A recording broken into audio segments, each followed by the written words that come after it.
kwamba tarehe 13 mwezi wa 4 mwezi huu tutakuwa na duru ya 3 ya utoaji wa tuzo ya taifa ya Mwalimu Nyerere ya uandishi bunifu. Tumekuwa na duru ya kwanza. Mgeni rasmi katika duru ile ya kwanza alikuwa ni Rais mstaafu wa Msumbiji, Mheshimiwa Chissano. Duru ya pili ilifanyika mwaka jana.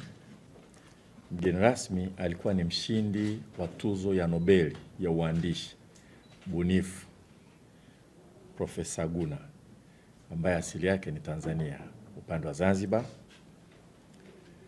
Duru hii ya 3, mgeni rasmi atakuwa Makamu wa Rais wa Jamhuri ya Muungano wa Tanzania, Mheshimiwa Dr. Philip Isdori Mpango.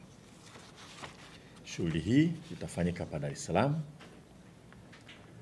kama kawaida, na tunaalika Watanzania wote kufuatilia tukio hili ambalo ni kubwa na ambalo linatokea siku ya kumbukumbu ya kuzaliwa kwa Mwalimu Julius Kambarage Nyerere, ambaye si tu kwamba alikuwa rais wa Jamhuri ya Muungano wa Tanzania na mwanasiasa maarufu duniani, alikuwa vile vile ni mwandishi wa kazi za kichambuzi za siasa, lakini na uandishi bunifu hasa kwenye mashairi.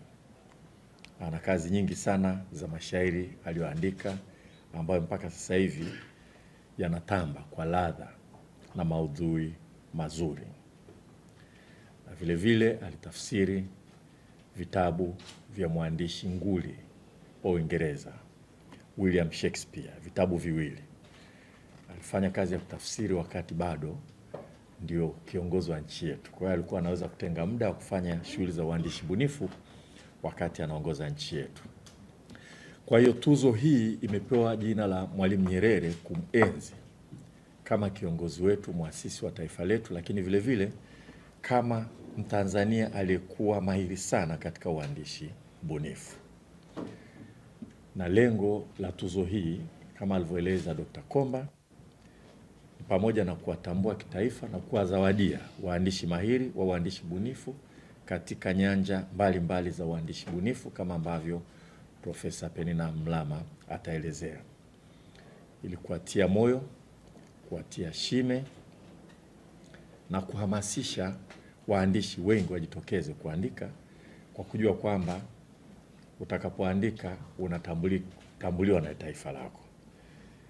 Lakini vile vile tuzo hii inapotolewa, pamoja na mshindi wa kwanza kutoa shilingi milioni 10, serikali kupitia TET inagharamia uchapaji wa kitabu na uchapishaji kwa kuvinunua vile vitabu. Kwa anapata tenda, alivyosema Dr.